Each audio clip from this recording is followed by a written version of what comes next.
lovely. It is an absolute honor to take part in welcoming Sadhguru. I'm confident that his message will touch people from various walks of life, and I hope we can all make a positive change in supporting this campaign. Special thanks to His Excellency the Ambassador of India for all his support, to the wonderful team of Sadhguru, to the volunteers, to the team at the Bahrain Authority for Cultural Antiquities for their hard work, their time and dedication to make this event possible. Thank you very much for listening. Thank you.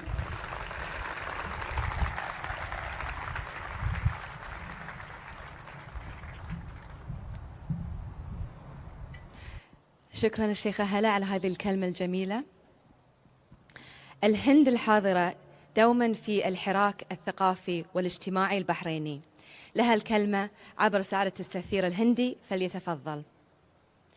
And now it is my honor to invite His Excellency Piyush Srivastava, Ambassador of India, Bahrain, to come on stage and address the audience.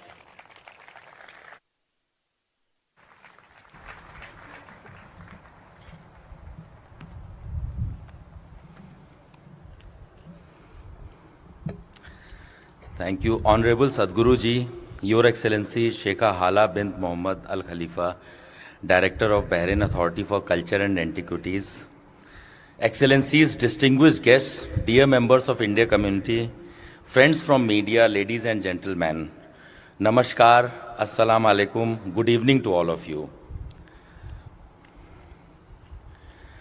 I am honored to be among all of you who have gathered here to support SaveSoil global movement initiated by Sadhguru Ji. We welcome Sadhguru Ji and his team to the Kingdom of Bahrain for this noble cause. As you all know, we have seen in the film, Sadhguru Ji is here in Bahrain as part of Conscious Planet's SaveSoil global movement to create awareness about land degradation and advocate for healthy soil. Sadhguruji's SaveSoil movement seeks to activate and demonstrate citizen support across nations as he rides a motorcycle, traveling across 27 nations, 30,000 kilometers in 100 days, and empower governments to initiate policy-driven action to revitalize soil and halt further degradation. SaveSoil is definitely the need of hour, and soil extinction is the gravest threat to the humanity right now. Sadhguruji's visit to Bahrain is taking place at a time when India and Kingdom of Bahrain are marking golden jubilee of establishment of diplomatic relations. And India's 75 years of independence. Our history, rooted in trade, culture and people-to-people connect, dates back thousands of years to Indus Valley and Delman civilizations. Our robust and diverse bilateral cooperation include key areas of environment, climate change, renewable energy, agriculture, and food security. Institutional mechanisms are in place or being discussed to promote our collaboration in these highly relevant contemporary areas. Honorable Sadhguru Ji, Bahrain is among the preferred destinations for the Indian community. Indian community comprises about quarter of population of Bahrain, a cross-section of which is present here to listen to you. I must say, I have been here for 2 years, and I think primarily because of COVID and also otherwise, I haven't seen such a large gathering.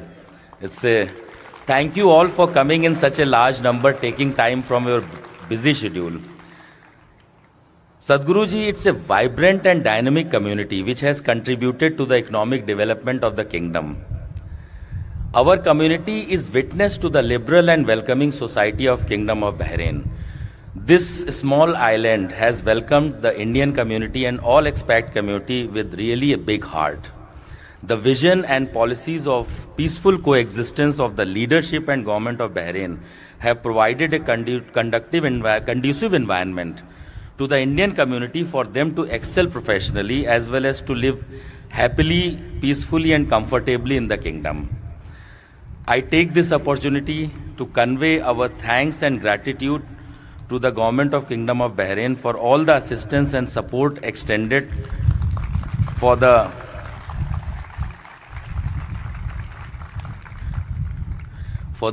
welfare of the Indian community in Bahrain, particularly the difficult times of COVID-19 pandemic, and more recently for the visit of Sadhguru ji to Bahrain, without which this was not possible. In particular, Baka, led by Her Excellency Sheikha Mai, Her Excellency Sheikha Hala, Supreme Council of Environment, other authorities, as well as all the volunteers of Isha Foundation and my team at the embassy. I am sure that all of you are eagerly waiting to hear Sadhguru ji. Before I conclude, I would like to thank all the dignitaries and invited guests and all of you for taking time out of your busy schedule and gracing this occasion. I also thank all the community members who have present here and the volunteers in the large number and supporting the Save Soil movement of Sadhguru ji. Thank you so much. May I now invite Sadhguru ji on the stage, please.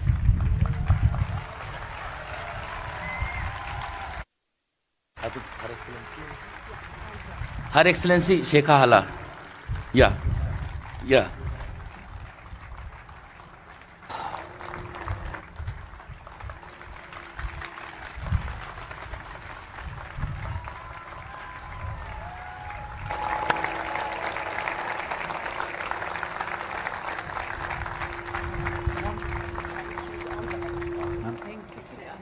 Next to you.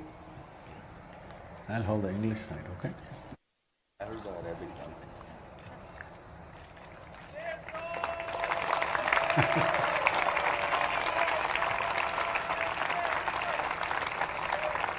If you can just turn around. Thank you very much. If you can just turn around, they want to take the I think one photo Yep, this way. with the crowd. Hey, all of you, come on, a word.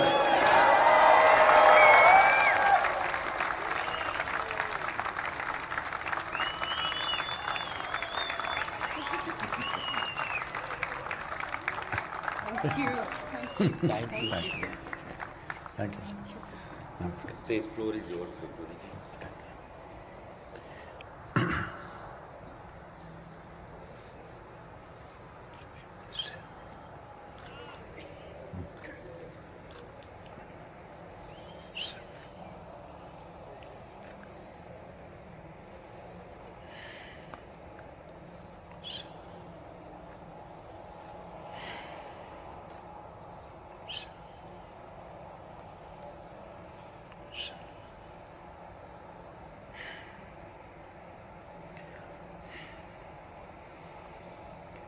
कालो न जानाति तव जननम् कालो न जानाति तव समापनम् दृष्टो मया तव महाकारः योगेश्वर काल काल योगेश्वर काल काल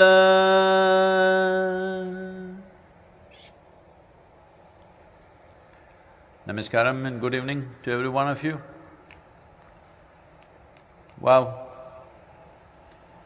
on this day, over 2,500 years ago, a man, a seeker named Gautama, who was desperate to know the truth of his existence, had put in 8 years of severe austerities which had weakened his body.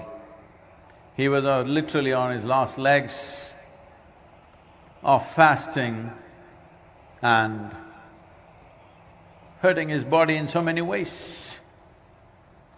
He came near a river which is called Niranjana.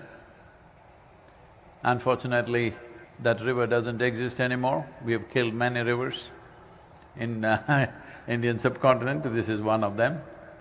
So it was just a little, over 15–20 inches of water flowing. And he tried to cross it, just knee-deep water. But halfway through, he did not have the strength to continue. So he held on to a branch that had fallen there. And we do not know how long he held on.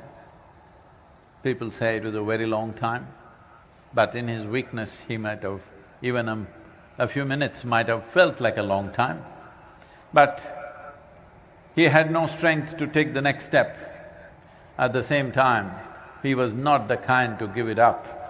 So he held on for supposed to be a very long time. And then he realized, what am I doing? What am I doing with myself?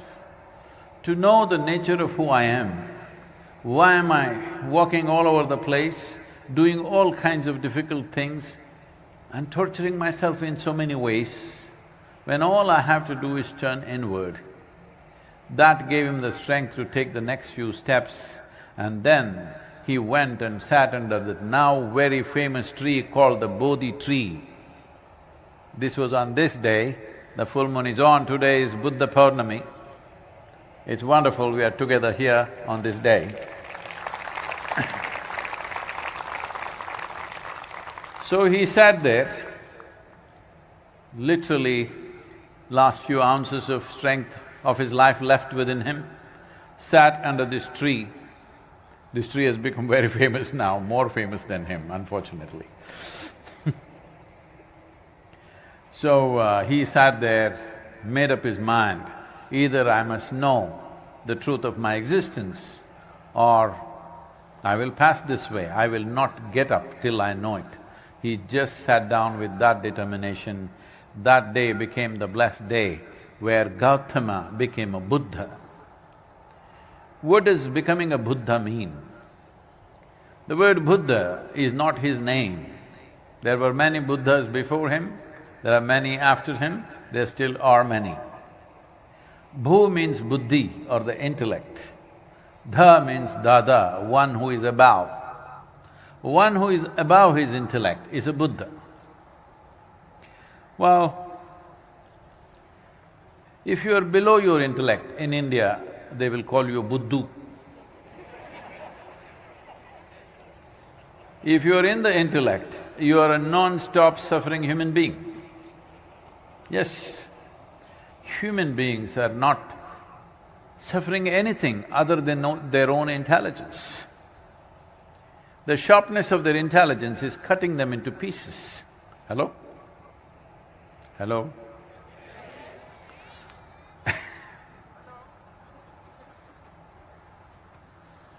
Now, I'm saying hello thinking you are asleep, I'm not.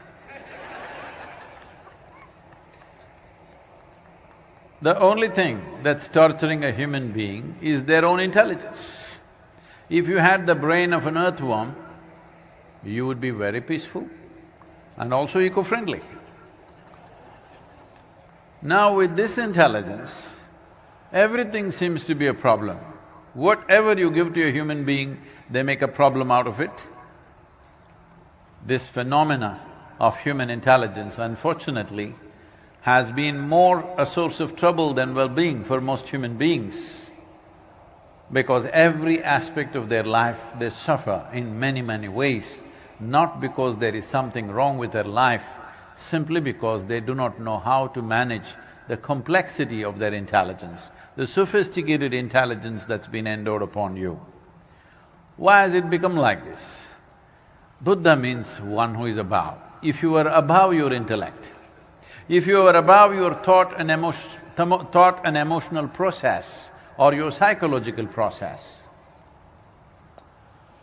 would you know any suffering, I'm asking? Hello? The only two kinds of suffering that you know are physical suffering, mental suffering. Do you know any other kind of suffering? No. Even physical is not a suffering, physical is just pain. Well, pain you can multiply in your mind and make it into suffering. Pain is in the body. What I say now, you must listen carefully, otherwise you will make wrong conclusions. Pain is good for you. right now. Because most people still have not come to enough awareness that they would even be able to preserve themselves if there was no pain in the body. See, wherever there is no pain in the body, see what you have done. See what you have done to this, what you have done to this, why? Because there's no pain.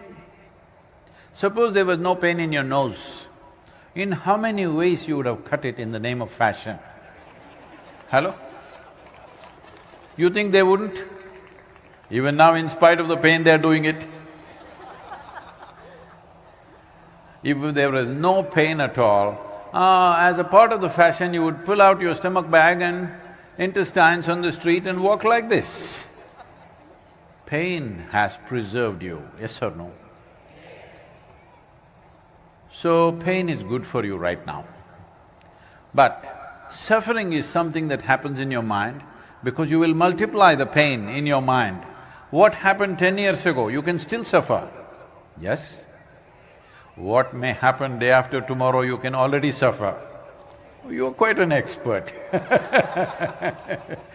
because what happened 10 years ago doesn't exist right now, but you can suffer that. What may happen day after tomorrow doesn't exist right now, you can suffer that. If you're suffering that which does not exist, I don't want to call you names, but you tell me, hello? If you're suffering something that does not exist, what do you think is the problem? The case. Hello? It's a psychological case. Only solace is, everybody is like this only. That is how it is in the mental asylum. Only the doctor looks crazy. Everybody seems to be normal. So right now, this is all the human condition is. So on this day, on Buddha Purnami, the glorious moon is out today, this is Buddha Purnami moon. On this day, Gautama realized that the only way to be free from suffering is to be beyond the mind. Once you're above your physicality and your psychological process, that is the end of suffering. And only when there is no fear of suffering will you walk full stride in your life. Otherwise, every step that you take is a half a step because the fear of suffering, what will happen to me, what will happen to me, always holding you back. I want you to look at your life carefully. Every aspect of life, whether it's your profession, your personal life, your marriage, whatever decisions you make, always the fear of suffering is determining what you do and what you do not do. Isn't it so? This one thing goes away from your life, you will realize the full potential of what it means to be a human being. People say, Sadhguru, you are a superhuman being. No, this is not about being superhuman. This is about realizing being human is super. Being human is super because even according to the evolutionary scale of things, you're on top of the world. Hello? Hello? Above all creatures in terms of capability and competence, but look at the mess we are making out of ourselves. Hello? Look at the mess we are making out of ourselves as individuals and as a humanity as a whole and the world and the planet. What a mess we are making out of it. Because our intelligence needs a conscious handling. But right now, our intelligence, we are still treating it in a compulsive manner. You know, the genetic scientists are saying that the difference between you and a chimpanzee, the DNA difference between you and a chimpanzee is only 1.23%. 1.23%, not much of a difference, isn't it? Hello? Not a passing mark for sure. 1.23%, is it a great amount of difference? So I'm saying that is how close you are physiologically to a chimpanzee. But in terms of intelligence and awareness, you're worlds apart from a chimpanzee, and this is your problem. You have an intelligence for which you don't have a stable enough base. Now your own intelligence pokes you all the time. Even if you're alone, you suffer. This means you're in bad company, isn't it? Hello? If you are with me and you're suffering, you can blame it on me. But if you're alone and you're suffering, obviously you're in bad company. If you do not fix that one company, well, you will always live in suffering and fear of suffering. When there is suffering, it is on. When it is not, when you get a respite, there is a fear of suffering all the time. This is why Gautama became very important in the world. He gave methods as to how to be above the activity of our mind. The entire yogic system is just about this, how to be what you are and how to keep what you have gathered. When I say what you have gathered, I'm going to ask you a few questions. Will you answer or will you… Hello, all of you, I'm asking all of you there. Yep.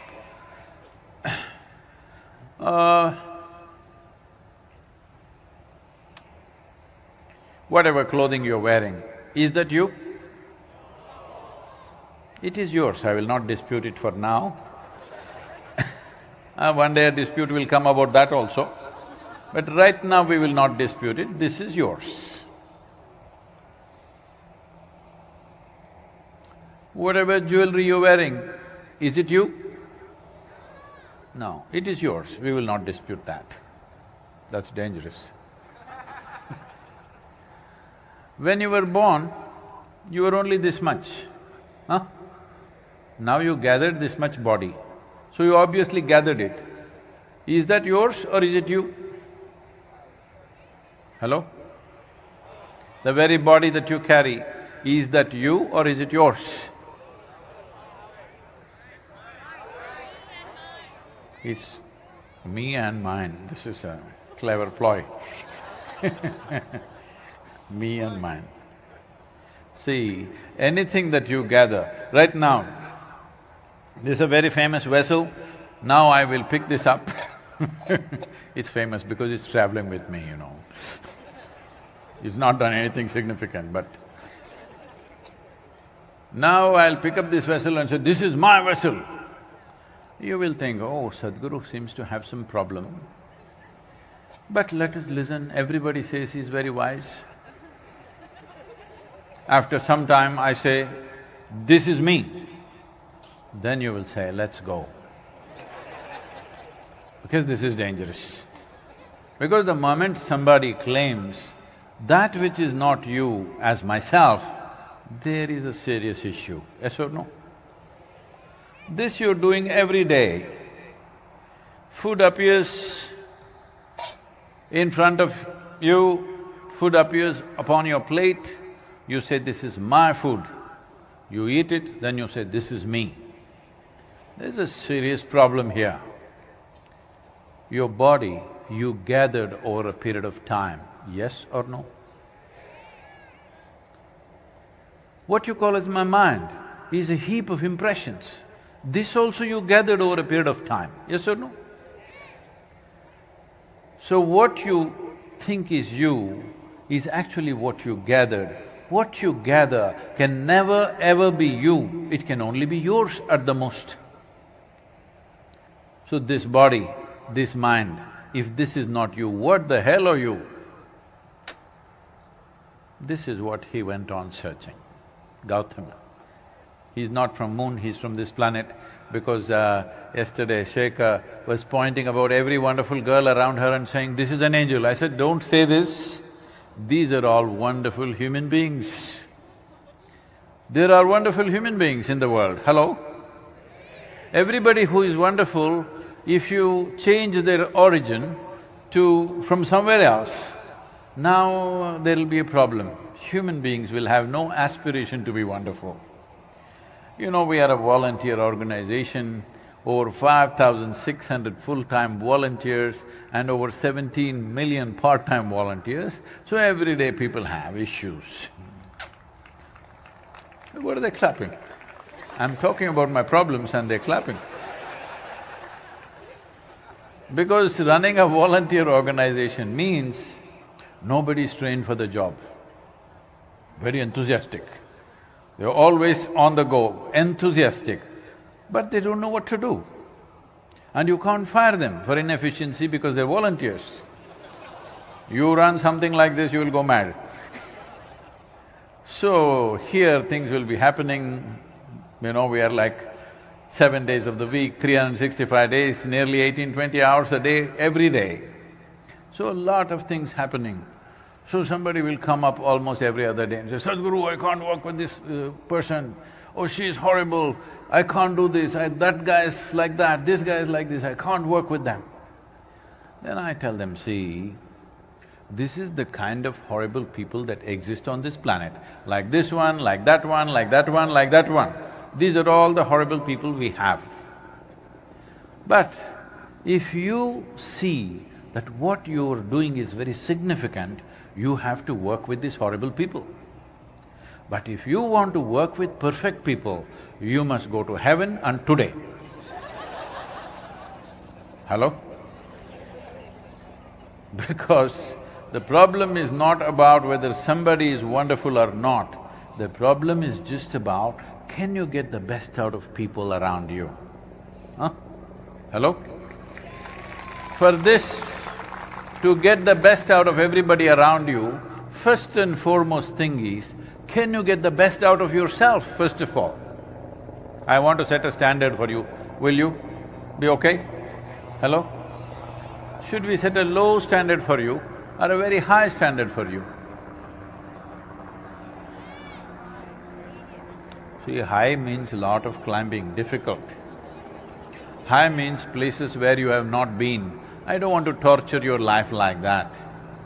Let us talk about what you're capable of. I'm saying, look back on your life and see, look at one situation or a day or a moment where you were really wonderful, you were very exuberant, joyful, loving, wonderful you were. Just look at that situation. So you're capable of being like that. Make that the baseline of your life, that you don't come below that. Hello? There were other moments when maybe you were little nasty and horrible to somebody or to yourself, leave those things. Whatever was the most wonderful moment in your life, where you were wonderful, not the situation, make that the standard to be, because you're capable of that. Hello? I'm not asking you to do anything that you're not capable of. You're capable of being like that. Sustainability is the only problem. Hello? It's all about sustainability. You are capable of being joyful, you're capable of being loving, you're capable of being wonderful, but it's intermittent, it fires once in a way. It must fire every moment of your life. Hello? Because in your life, if you do not do what you cannot do, there is no problem. But if you do not do what you can do, you're a disaster.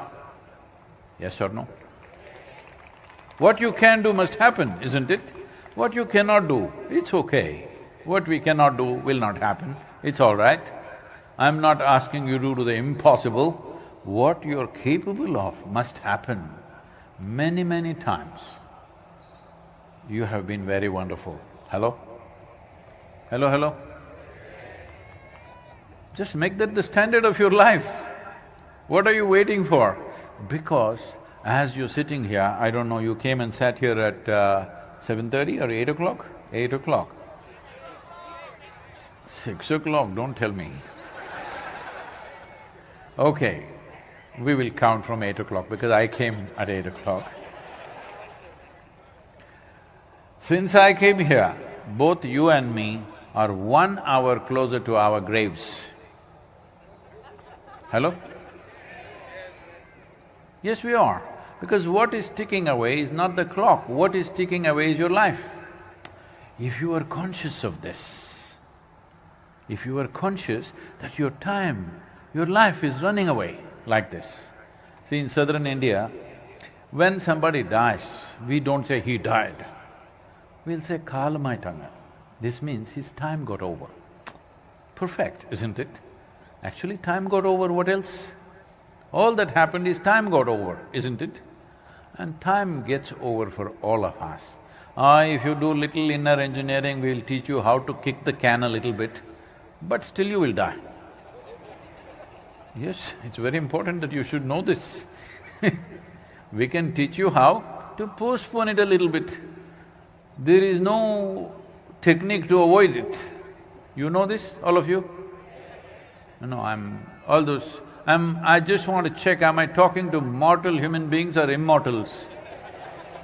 Because there is nothing to do with immortals, they're hopeless cases.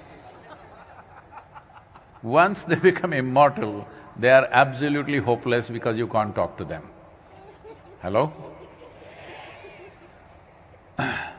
Did I hear that Alexander came to Bahrain, is it? Okay. Can I tell you some story about him? Are there any fans of Alexander so that I don't say something that upsets you? No, you're a fan of Alexander? The Great? Okay. Okay, unfortunately, we have done this in the world. We have labeled certain people as great simply because they were conquerors. I don't know personally how many he killed, but people claim personally he could have killed over 15 to 20,000 people, that is with his own sword. Overall, his armies killed nearly 1.5 million people in those days when populations were way below what it is today. Killing 1 million people in those days. In strange lands, you go and simply kill people and say, I've done it, and go to the next land and kill people and say, this is it. Once you make such people great, and your children read in the books that killing is the greatest thing I can do, you have set a wrong direction for the world itself, isn't it? Hello? Because all of you must think about this, because today we are in this phase of… we call this entertainment. You watch any movie, if there is an issue between you and me, as human beings have issues, it's okay. Hello? We have disputes and issues. If I have an issue with you, the best thing is I bash your face up till it becomes like a watermelon. Hello? Yes or no? Every movie is depicting this or no? Or the best thing is, I either cut your throat or shoot you in the head. This is the way to settle every dispute and every issue. Or women, take all the utensils in the house and throw it into the walls. Every television show, every movie is showing this as if this is the way to handle human emotions and relationships. Hello? Everybody has emotions, but there is a civilized and dignified way of handling your emotion. There is a civilized and sensible way of handling our disputes. There is never going to be a world without disputes. Hello? Yes or no? Always. Within the family there are disputes, among people there are disputes, among nations there are disputes. Always there will be disagreements and disputes. But how we conduct it is left to us. If we conduct it in a civilized way, it will lead to solutions. Otherwise, everything is Alexander the Great's way. But anyway, he was so great, but an Indian mosquito, that too a female mosquito, killed him. You know this. He died of malaria on the borders of India. So, however great you are, this is how you end. It doesn't matter how great you think you are, this is how you end. That we die. This is the kind of people we are. We are all dying people, is it okay? Oh, Sadhguru, why are you telling us such things? I am telling you, if you do not understand that we have a limited amount of time, you will waste this time that we call as life. Yes or no? Doing things that won't matter to you. If you know there is a very limited amount of time, you will do things that really matter to you.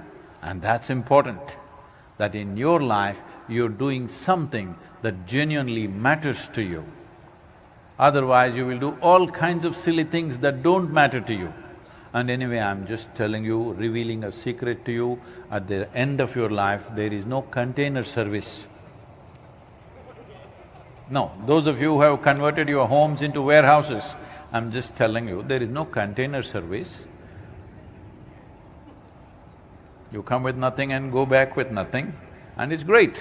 At least that's an eco-friendly thing. At least if you have not done anything significant, at least you put this body back into the earth, which is a wonderful thing to do. But unfortunately, that also people are disputing today. Right now, about 2 months ago, somebody started an enterprise in United States where when you die, whenever that is, I bless you with a long life, but when you die, if you pay them $1.7 million right now, they will take your body and leave it in the space. Because there is no oxygen and there is no microbial life there, your body will not rot, it'll be the same way. And your body will float forever and ever out there till somebody picks it up. We don't know. It's a vast space out there. You want to do this? I'm taking the bookings, $1.7 million. I'm saying, if we don't have any sense in our living, at least in death, we must put this back into the earth because that's where we took it from. Hello? At least this is one eco-friendly thing that everybody can do to enrich the soil. Is that the only thing you'll do? Huh? Is that the only thing you'll do? No. So why this soil became an issue? See, this has happened not because there is some evil force sitting somewhere wanting to destroy planet Earth, nothing like that. Human aspirations, in search of human happiness and well-being, all these damages happen. Right now the living Earth statistics says, because this has become the ideal, American way of life, United States has become an ideal in many ways because of Hollywood and so many other influences. If all the 8 billion people have to have what an average American citizen has, we need 4.5 planets. But right now we have only half a planet. 52% of the world's topsoil is already gone. With half a planet, if we have that kind of aspirations, well, we're heading for a disaster. But I'm not even here to talk about that. All I'm saying is, do your life whichever way you want. I'm not asking for any lifestyle change, I'm not asking for any food change or dietary changes or anything.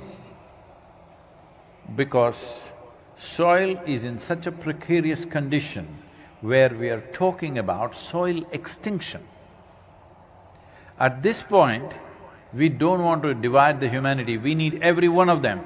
People asking me, Sadhguru, you are not fighting the fertilizer company, you are not fighting the pesticide company, weedicide company, herbicide company.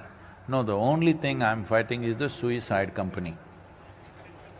Because right now, it looks like we are on a suicide mission.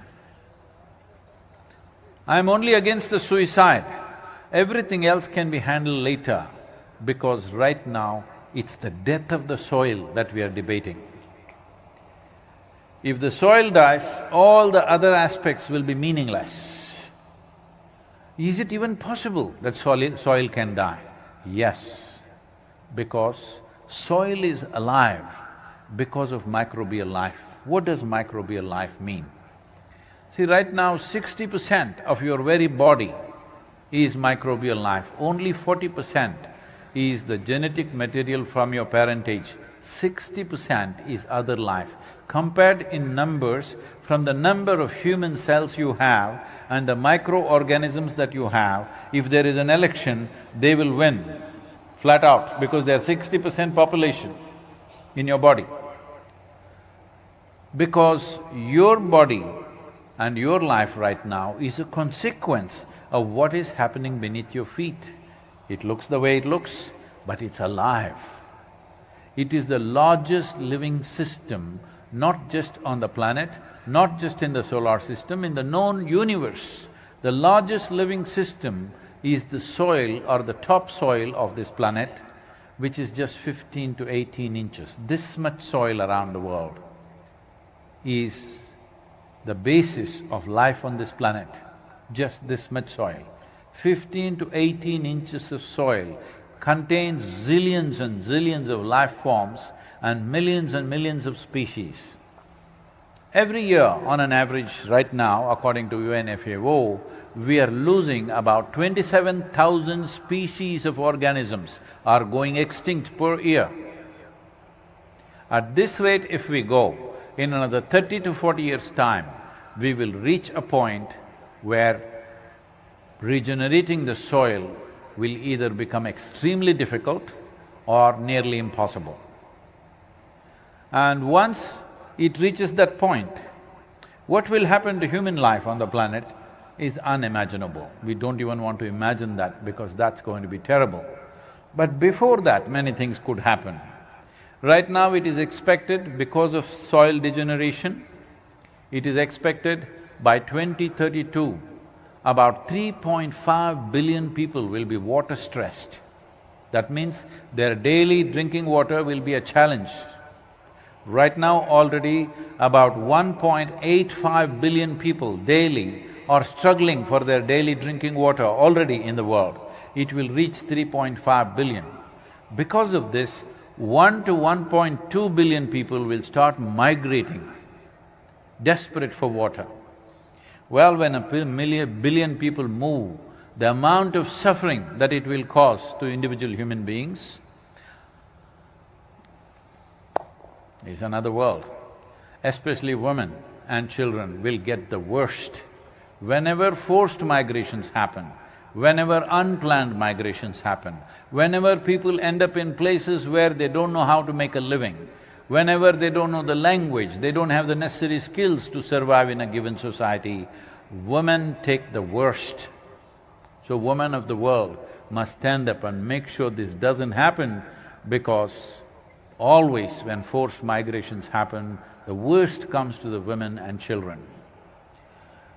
In Sudan, when this war happened, about 260,000 people died. This war is mainly for fertile lands. In this 260,000 people, 50% were children below 6 years of age. 50% of 260,000 who died in a war for land, for fertile land, 50% are children below 6 years of age. Because right now already it's evolving in that direction. Last year the World Food Programme has spent $9 billion distributing food. This year they are desperate to have $15 billion. 2023 they want $22 billion. How long can you go on distributing food like this? People have to grow food where they are. Food must grow where people are. It's very, very important. For that, soil has to stay alive. Soil staying alive means just this: it is alive, rich with microorganisms. To what extent means a handful of soil like this can have 8 to 10 billion organisms, that's how alive it is. If this has to stay alive, they need food. What happened to their food? Because the organic matter which they can consume, that's the only thing they eat. And the organic matter that they need to consume can come from only two sources: plant life and animal life. There is simply no other organic content anywhere in the known universe. There is no organic content anywhere. I'm stressing on this because a whole lot of people think they can print organic matter on their 3D printer. Unfortunately, we've gotten into such states of mind that people think we will print the food. Whatever nonsense you want to do, you still need organic content. Shall I tell you a story? You're getting very serious. It's a serious matter, but it's very important that we stay level-headed and handle this joyfully, because this is our love for life. This is not a protest, this is not an agitation, this is not out of anger or resentment against somebody. This is out of our love for the life that we are and the life that's around us and the life that should be on this planet beyond us.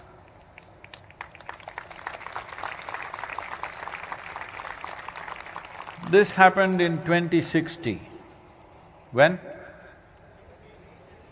Hey, come on, how to tell a story to this kind of person? When I say something, once upon a time, what happened? Hello, then we can tell a story. How to tell a story to you? This happened in 2060.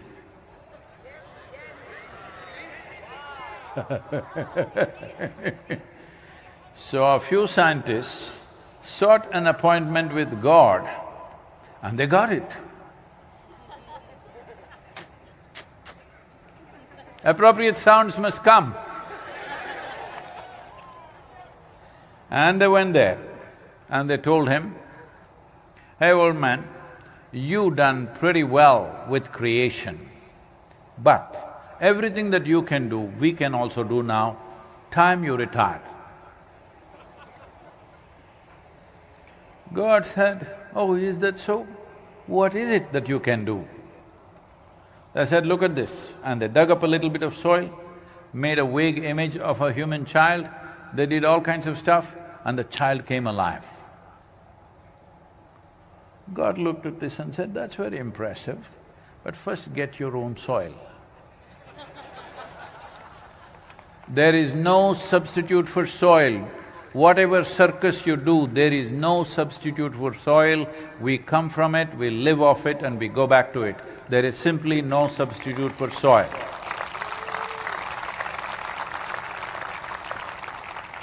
This 15 to 18 inches of soil that you see as topsoil is the cream of this planet.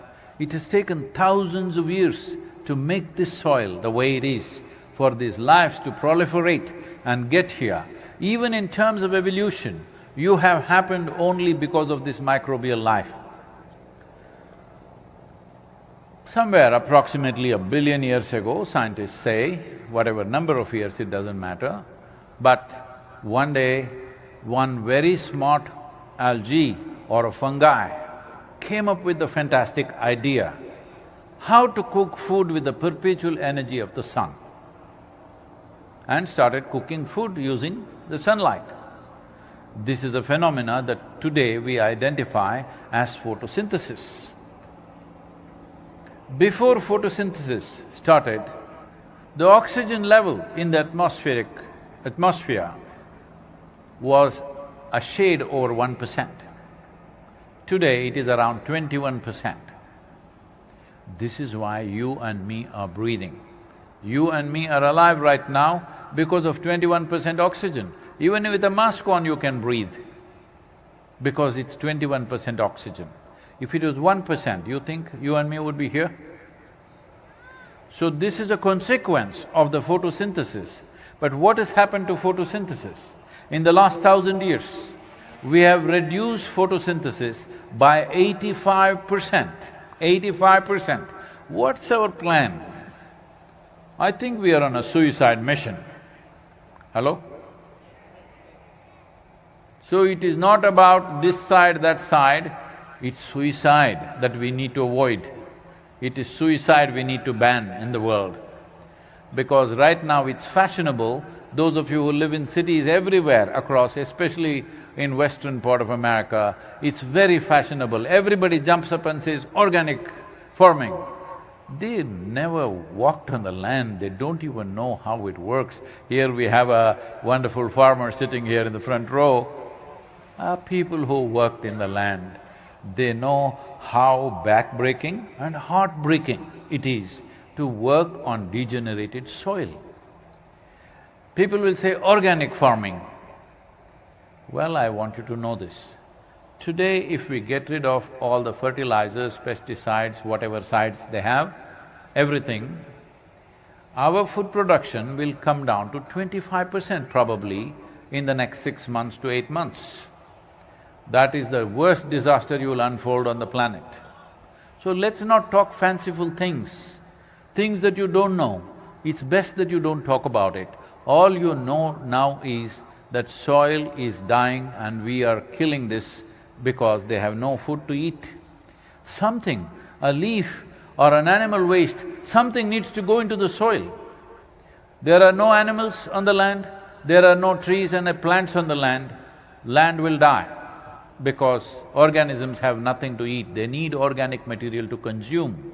So when we talk about achieving 3 to 6% organic content in the soil, we are just talking about giving a starvation diet for the microorganisms. If you raise the organic content to 8 to 10%, this I'm saying not from data, this I'm saying because we've worked with hundreds and thousands of farmers in the last 27 years.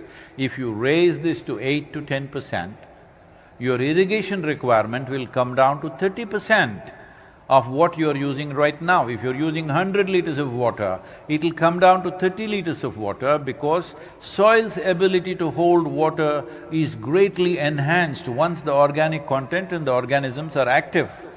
Once they're living, they will make sure there's enough space to absorb water and hold it there. This is the only way the future generations can be safe on this planet, that a minimum of 3%. 3 to 6% is minimum. This much must come. Right now, this whole SaveSoil is to push for making that policy. Everybody says, let me roll up my sleeves and I'll go and fix my kitchen garden. That's very cute of you, okay? But it is not a solution. It's not a solution. Solution will happen only when there is a policy in the world because 54% of the earth's land is seriously farmed right now. Another 18 to 20% is partially farmed. So totally 71% of the earth's land is plowed. 4.2% of the earth's land is paved because they are urban regions or urban areas. So totally 76% of the world's land has no photosynthesis. The croplands have photosynthesis for 2 to 4 months in a year, rest of the time they don't have. Urban lands, of course, you can plant a few trees, but you cannot replace all the buildings with trees, that's not a practical solution. Urban lands, you can leave it, you can make it a little greener and make it more pleasant, that's about it. But it is the agricultural land which needs to be attended to. It is fashionable right now, I'm sure many of you here also, but it's very fashionable in the world to talk about, let's fix the rainforest. You don't have to fix the rainforest. If you stay out of it, it will stay great. Yes. Let's fix the oceans. This also the same thing. If you reduce the footprint upon the ocean, it'll be fixed. You don't have to do anything about it. 1 year, I'm saying, just 1 year, if human beings don't go out fishing in the ocean, everything will bounce back in a volume that you cannot even imagine. So nature is capable of this, but agricultural land is that piece of geography where every day a human hand is tending to it. And that land is a disaster. Where human beings daily, men and women are working on this land, that land is dying because there is no organic content. Just do one thing. You just look at any satellite images or whatever of agricultural lands across the world. Is there one plant or one animal anywhere? How do you expect it to stay alive? When you plow the land today with machines, 12 to 14 inches deep plowing is happening, and leave it open to the sun. This is murder of the soil. This is literally murdering the soil. Murdering the soil means the unfortunate reality is in the last 2.5 years, as I'm talking to various agricultural ministries, I realize 85% of the nations still address their soil as an inert material, that they can add a chemical, take out a chemical and fix it. It is the largest living system in the universe, and we refer to it as a resource. I'm saying all of us have fed upon our mother's breast. Do we ever call her a resource, or is she the source of our life? Huh? Are our mothers resource for us, or are they the source of our life? So it is the same, because the soil is the mother of our mothers. Without this, there is no life. And we think we are scientific. If there is no sense, all science will work against us, unfortunately. Hello? If the basic life sense is not there, science and technology will become the worst enemies of humanity because they will work against us. You can take technology and kill yourself, or you can take technology and make something. It all depends whose hands, isn't it? It all depends in whose hands it is. So this is an important moment in our life because we are at that cusp of time that if we act now, as a generation, if we act now and make the necessary policy changes, in the next 10 to 15 years, we can make a significant turnaround. But if we allow this to go for another 30 to 40 years, then it will not be possible to turn this around. This is why you are important, because you are this generation of people, and never before any generation had the empowerment that you have, that here, sitting right here, or sitting in your homes or in your offices, you can reach the entire world. Never before was it possible. We are talking about Gautama the Buddha, a gentle being like that, as great as he was, when he spoke, hardly 10 people could hear it. Yes or no? Today, you can sit at home and speak to the entire world if you are committed and willing. All I'm asking is, are you willing?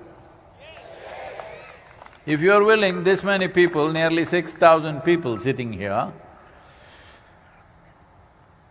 if you make up your mind, you know that you have a smart friend in your pocket. Hello?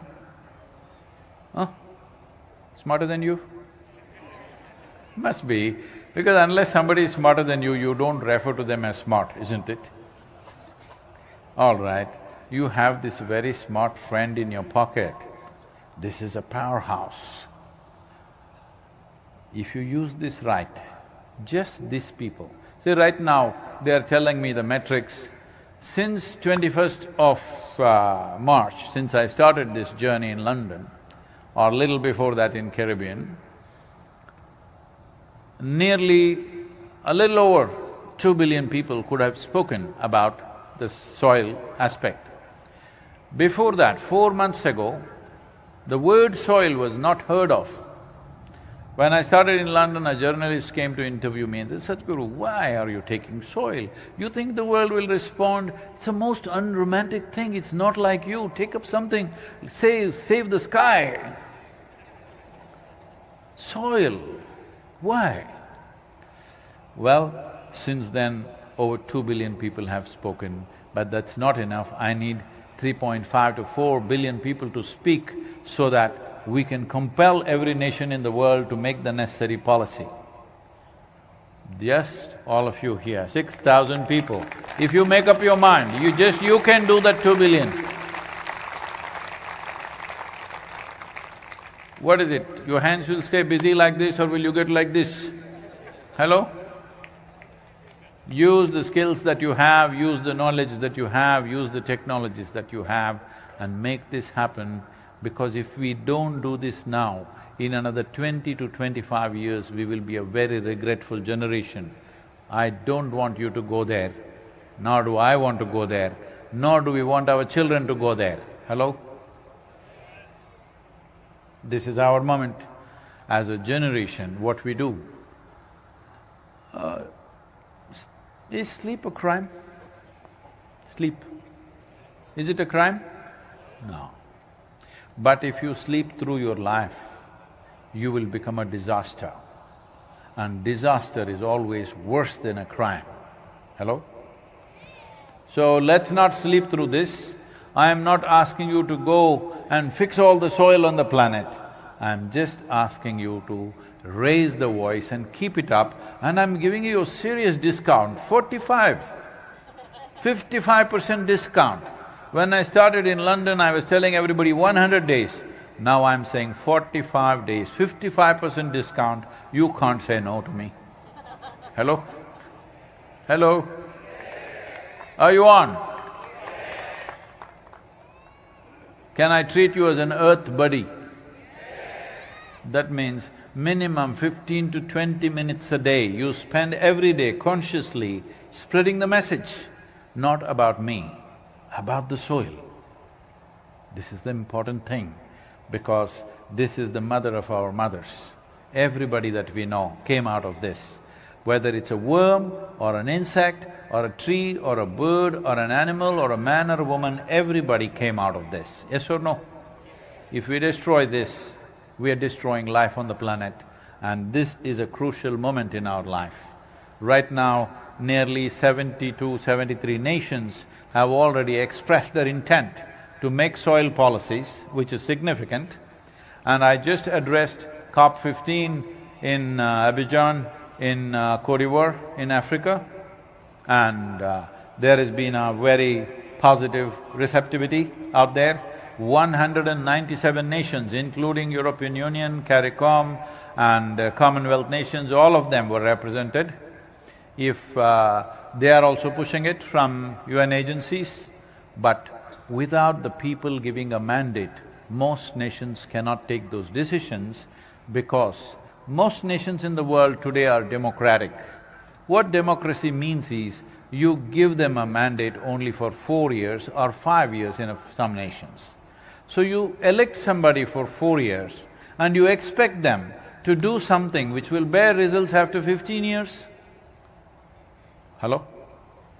Unless people give a mandate. Because I must tell you this, there are two facts that you must know. One thing is, not a single nation in the entire world, not a single nation in the entire world has minimum 3% organic content as an average in their soil. The highest we have is 1.48% in Europe, Northern Europe. Southern Europe has 1.1%.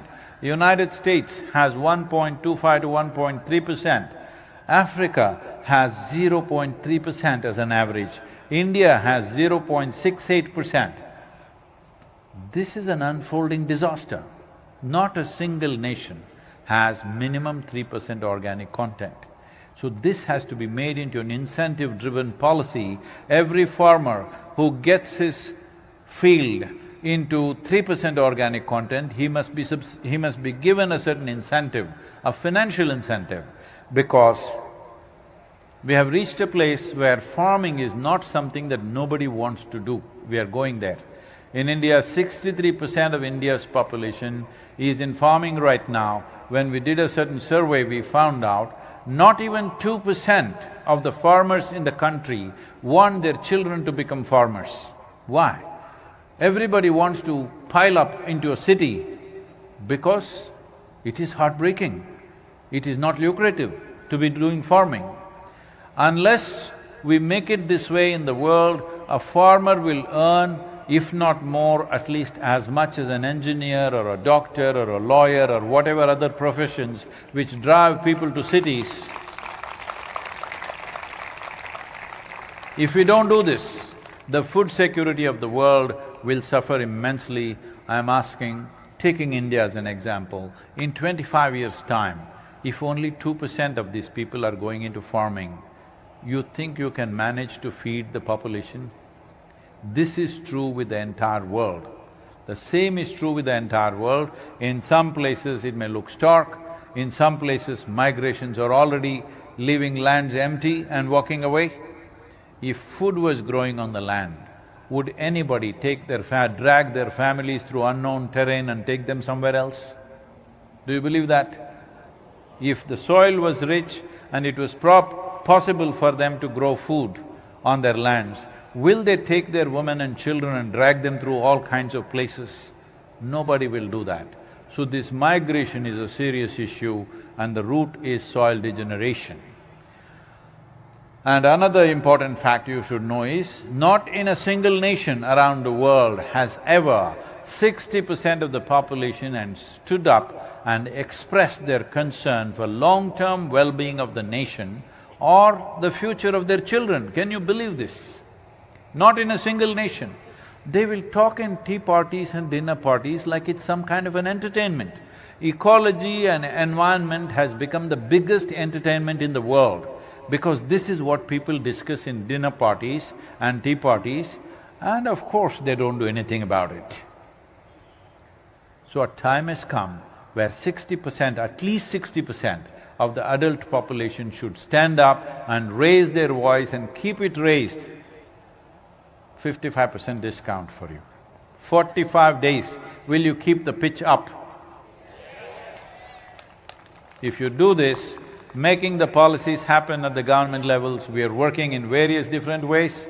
We will see how this will happen in the next 24 months after this is over. We are working on this to see this should happen. Is this my planet? Let me hear that, huh? This is our planet. This is our planet. We have found 1,000 ways to divide human beings. Oh, in terms of nationality, race, religion, gender, caste, creed, name it, in every possible way, how you and me can confront each other, how you and me can get into conflict. We have found thousands of ways to do this. When, especially now, where the way we are empowered with technology, we have enough power. If we want, we can blow this planet to pieces. We have that kind of power. When we have this, it's extremely important we find some common ground, a common denominator. If you do not understand what is the all-unifying cosmic consciousness, at least you understand all of us come from the same soil, eat of the same soil. When we die, we go back to the same soil, unless you pay $1.7 million to me right now. Hello? You know, I had a… Can I tell you a story? Shall I tell you a nice story or share my problems with you? Huh?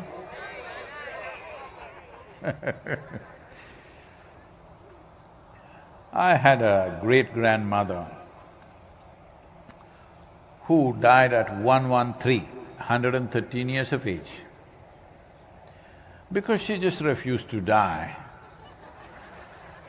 And she had a laughter. If she laughed, the whole street will shake, like that she will laugh. Can any of the ladies laugh like that today? Okay. Those days in the society, women were not supposed to laugh loudly. What a pity. No, I'm not pitying the women, I'm pitying the men. How did they live with women who cannot laugh? How do you live in a home where there is no laughter, I'm asking. But unfortunately it was like that, but this woman, when she laughs, everything will shake, like that she laughs, and she doesn't die. So people said, when I saw her, from my memory, I only know her when she's over 100 years of age. But she was active and alive by herself, and she will do various things. One thing that really kind of impressed upon my mind, one thing is she was a great storyteller. Endless stories. Endless stories means not many. If she starts one story, normally we met her only in the summer vacations, which is 35 to 40 days, we are there in our ancestral home. If she starts a story, the damn thing never ends before the vacation is over. Because the princess will comb her hair like this. As it is going, stories and stories will spill out of this. Before she reaches the end of her hair, our vacation is over. We ask, what is the end, what is the end? No, you come next time. She had the confidence she'll be alive when we come next time. So, I saw her in many ways. One thing that really struck me was, she would live by herself. She built a temple, not with any god, for herself. She sat in the temple, woman. She built a temple and she sits in the temple. So people started gathering around her and she… whatever. People loved her immensely. So when we are all children are all there in the house, she would come at that time and stay with us. So in the morning, if somebody gives her breakfast, she will go feed the ants, feed the sparrows. There used to be sparrows in the world at that time. And feed the squirrels. More than 50 to 60% of her breakfast would go away like this. And there would be some self-appointed advisors, of course. Even I have some like that. They would be saying, "Oh, you old woman, you giving away all your food like this, you will die like this." They all died, she did not.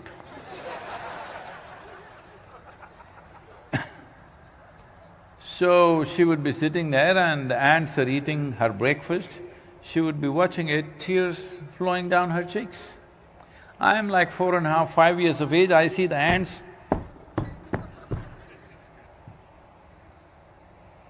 She wouldn't stop me, that is the best part.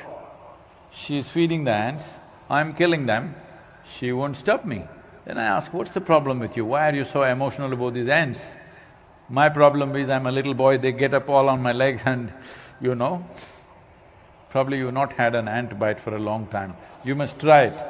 Go stand on one of those places, boom, they come up all and they make you burn, you know. So I asked her, she would say, she would laugh, a hoot of laughter, and say, "You will know someday." It took me over 20 years after that. She passed away at 113 because at 111 years of age, she got throat cancer. When she was 14 years of age, she got married. In India at that time, the culture was an unmarried girl could not chew tobacco. But the day she gets married, she gets the right to chew tobacco. She exercised her rights on the first day. From the age of 14, she chewed tobacco every day. So at the age of 111, she got throat cancer and she refused to be treated.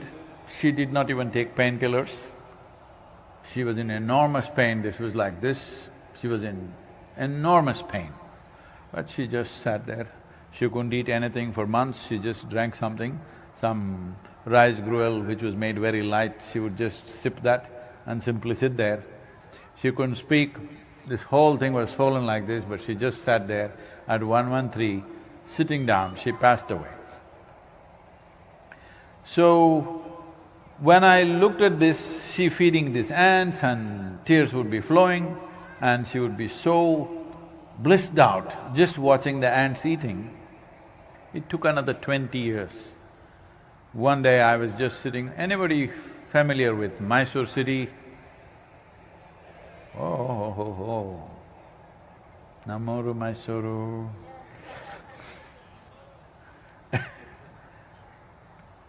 So, in Mysore city, there is a hill called Chamundi Hill. Chamundi Hill is a very special place, at least at that time. Today everybody is looking at the screens, but at that time we had to look at the world, you know. So when I was very young, 8–10 years of age, if we want to camp somewhere, we go and camp in Chamundi Hill.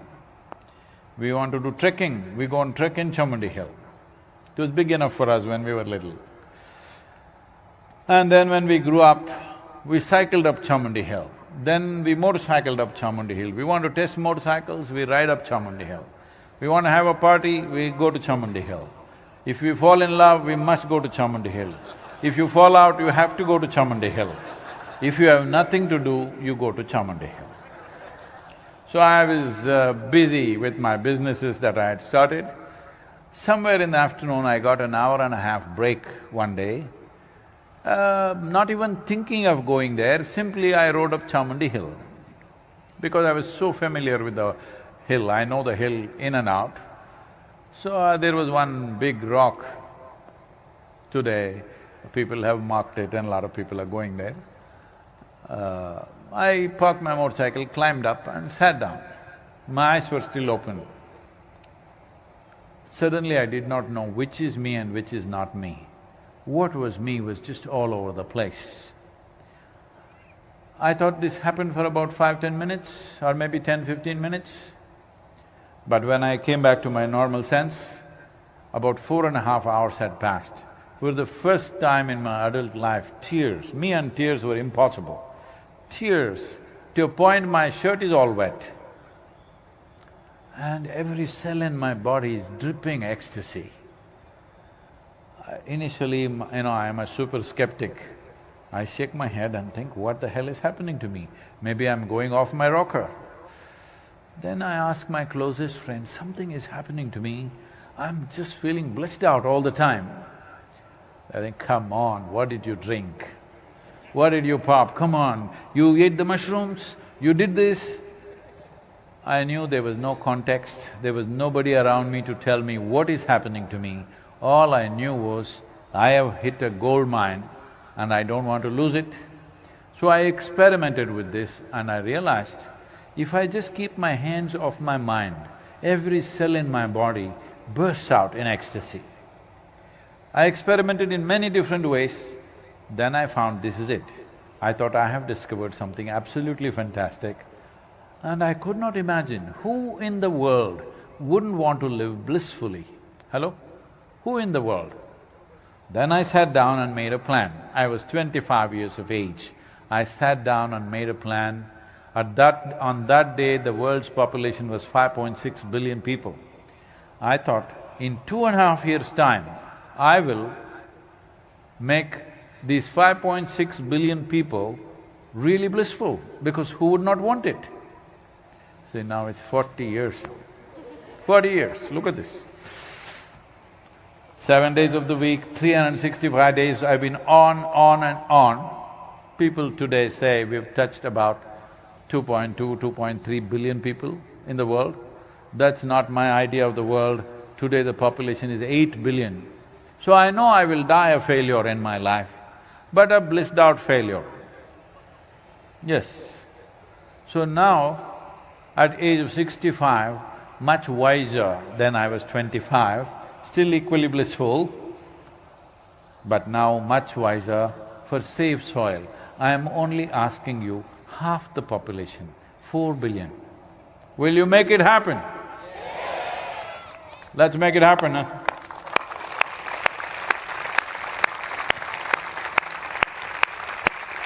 Let's make it happen. In one voice, when I say 1, 2, 3, you say SaveSoil, let us make it happen. 1, 2, 3. Soil, let us make it happen. This is it.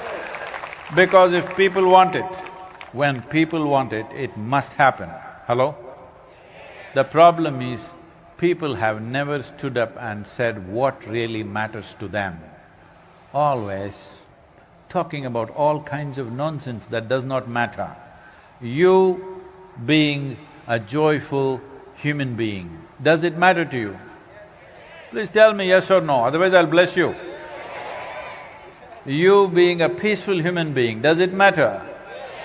You being a loving human being, does it matter? The earth that we live on is rich and wonderful, does it matter? We must say a clear yes every day within ourselves and around us, this is important. This is very important.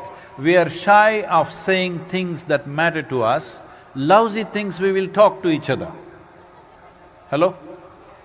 If we get angry, very easily we'll abuse each other. But if we get feel little love, hello? That's what you must speak. Hello? When your heart beats with love, you must speak. If nastiness arises, you must close your eyes and shut your mouth and sit somewhere. Yes or no? Hello? How many times I have to say hello to you in one evening? Huh? But you never asked me what was the story that my grandmother told me. So I will leave it.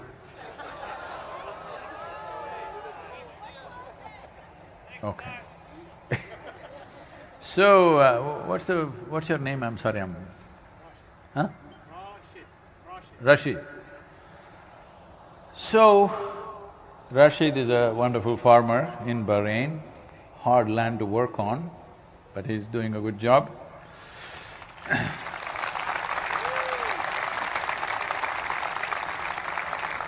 So there was a farmer in India. fertile land. He worked hard and expanded his farm. Those days, nobody owned the land, you could cultivate what you could. So he did that, and then he got 2 sons. Both the sons, hard-working, worked with him, and they further expanded and they became very well-to-do.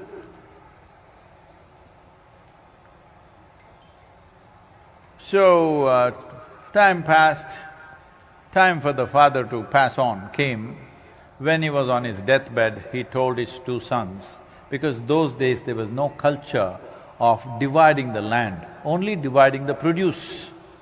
So he said, whatever grows in our land, always, both of you should take 50% each. Never there should be a dispute between the 2 brothers. The brothers agreed. So this continued. One brother got married and he had children, 1, 2, 3, 4, 5 happened. The other brother never got married, he was alone. But the produce from the farm was divided equally 50-50 because that was the father's intent. They kept to that. Now one day, this man, young man, who was not married, who was alone, in his mind, one worm entered. You know, worms sometime enter your mind? Hello? This worm entered, and the worm said, see, you're alone and you get 50% of the produce. Your brother has a wife and 5 children and he gets only 50%. Are you not ashamed? So he felt bad. He tried to tell his brother, please, I don't need 50%, you take some. The other brother was a very proud man, he said, no, our father said, no matter how much we expand, 50% of the produce is for you, 50% for me, it stays that way, we will not change this. So he felt guilty, I'm alone, what will I do with so much? He has a family, but he won't take it. So what he started doing was, in the nights, when everybody was asleep, he would every day take 1 bag of grain, carry it on his back, bent, a heavy bag, and from his grainage store, he would take it and put it in his brother's grainage. But within a few days, the same worm got into the other brother's head. And the worm said, see, you have 5 young boys working for you. Your brother has nobody, he's alone. Are you not ashamed? You're taking 50%. And he has nobody who will take care of him in his old age. He has only 50% and you're getting 50%, you have 5 boys who will support you. So he also thought what to do, the brother won't take it. So in the night he started carrying a bag and putting it in the other brother's store. This reverse osmosis went on for many years. And one day in their old age, they were still carrying that heavy bag, and in the night the 2 brothers faced each other and they saw each other carrying a bag for the first time after many years. And they realized what was happening, but they turned their faces away, went and finished their job and went back to sleep. They were embarrassed of their generosity and they went quietly to sleep. So then these 2 brothers passed away. The townspeople were looking for a place to build a temple. In India, when we want to build a temple, it's not just about the site, it must have the right energy, right feel, right sense of, it must support that purpose. So they looked everywhere, they couldn't settle on anything. Then they decided, this place where in the middle of the night 2 old men were carrying bags of grain, wanting to put it in the other store, and they looked at each other and they felt embarrassed about their own generosity. They said, this is the best place to build a temple. And they built a temple there. It's time we build a temple like that in our minds and hearts, that we are concerned about somebody else more than ourselves, because in this life is greatly enhanced. We are concerned about the life that's after us. See, this is not a philosophy I'm trying to teach you. This is not a morality or an ideology that I'm trying to put into you. This doesn't need any religion or ideology or philosophy. It is intrinsic within you. You want your children to live better than you. Hello? That means somewhere in your heart, you want somebody to live better than you. This can just expand to whoever is sitting next to you. Hello? When I already said, see, this is not something that you're not capable of. You want your children to live better than you, so you are capable of looking beyond your well-being at another life. You can add one more and one more and one more, just 8 billion. Hello?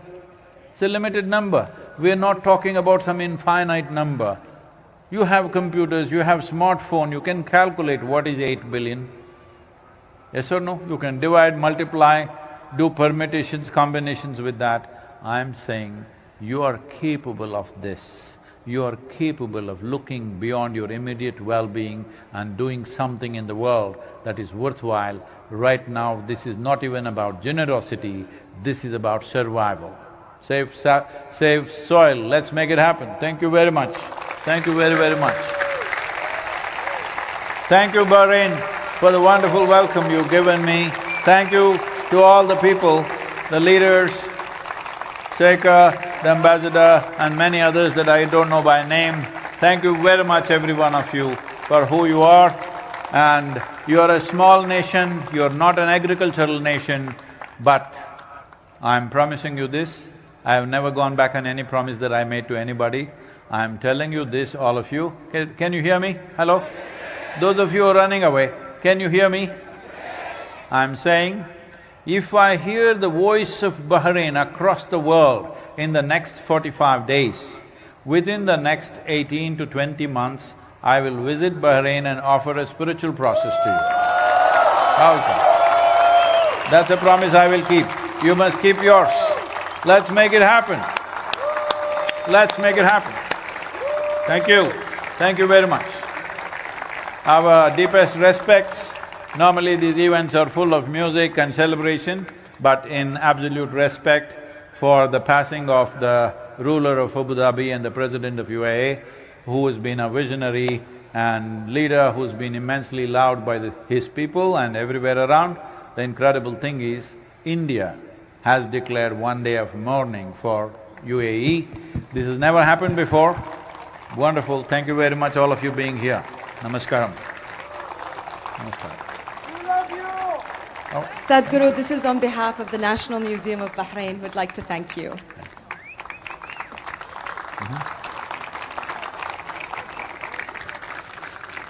And we would like to invite Sheikha Hela back on stage one more time. Sheikha, tafadhalai, for concluding remarks.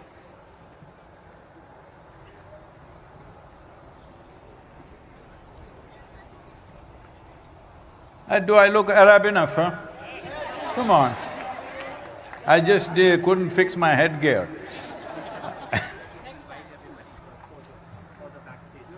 Sadhguru, thank you very much. It's an absolute honor and pleasure. Thank you, sir. Thank you. Thank you for your inspirational talk. You made so many people inspired and happy, and we will follow. I think a lot of people want to come on stage, especially our volunteers, our great team that supported. Please come on stage and join us for a group photo. Hello. Yes. Would you like to sit? No, I'm okay. We'll do it. So please. Thank you. وداع فرح شوق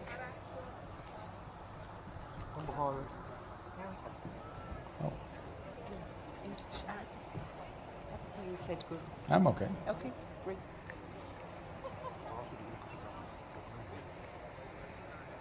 Hani, please. This is the Bahrain Authority team, Sadhguru. Oh, you know, please.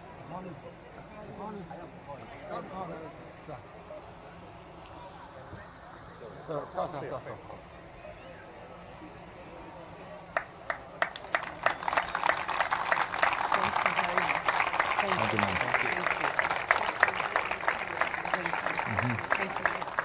Thank you. Thank you very much. Please come.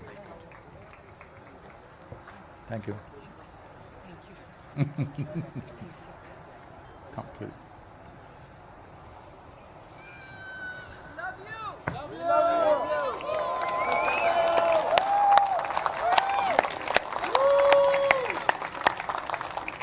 45 days.